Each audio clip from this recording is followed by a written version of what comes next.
എന്റെ അമ്മോ, ആ പള്ളിയിറക്കം കഴിഞ്ഞാ അവനിങ്ങോട്ട് വന്ന മുമ്പേ പടിയറിയിക്കോ. ആ പടയപ്പ സിനിമയൊക്കെ ഞാൻ കണ്ടിട്ടുള്ളതാ. വേഗം സ്ഥലം വിട്ടോ. അവന് ദേഷ്യം വന്നാ പിന്നെ കോപോരിക്കും, പിടിച്ചാ കിട്ടൂല. പോക്കോ. ആ ബുക്കാറോ ട്രെയിന്റെ സമയമൊന്നും എനിക്ക് അറിയാൻ പാടില്ല. ബുക്കാറല്ല വീട്. ആ സാധാരണ ഞങ്ങൾക്ക് ബുക്കാറ വന്നു കഴിഞ്ഞാ ഒരു മൊന്തോ വെള്ളമായിട്ട് ആ കുറ്റിക്കാട്ടി പോയിരുന്നു മുക്കാറ. ചിന്നക്കുട്ടി വയറ്റി കൈവച്ച് ചിന്നക്കുട്ടി എന്ന് പറഞ്ഞ ഗർഭാണോ? ദൈവമേ, അവൻ വന്ന ഈ ഗർഭം എന്റെ തലയിൽ കെട്ടിവെക്കും. 5-6 രോമം എന്റെ തലേന്ന് പോയെന്ന് വിചാരിച്ച എനിക്ക് കെട്ടിക്കാനുള്ള പ്രായമൊന്നും ആയിട്ടില്ല. പോയെ പോയെ പോയെ. ഇഡലി ഗർഭ, ദോശ ഗർഭ, ബട ഗർഭ. ഇഡലി ദോശ വട ഗർഭ. അമ്മേ ശ്വാസം നേരെ വീണ്. വിശക്കുന്നുണ്ടല്ലേ?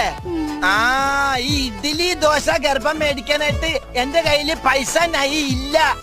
ഇന്നലെ അടിച്ചില്ലേ അവൻ ദുഷ്ടൻ. ദുഷ്ടൻ? ആ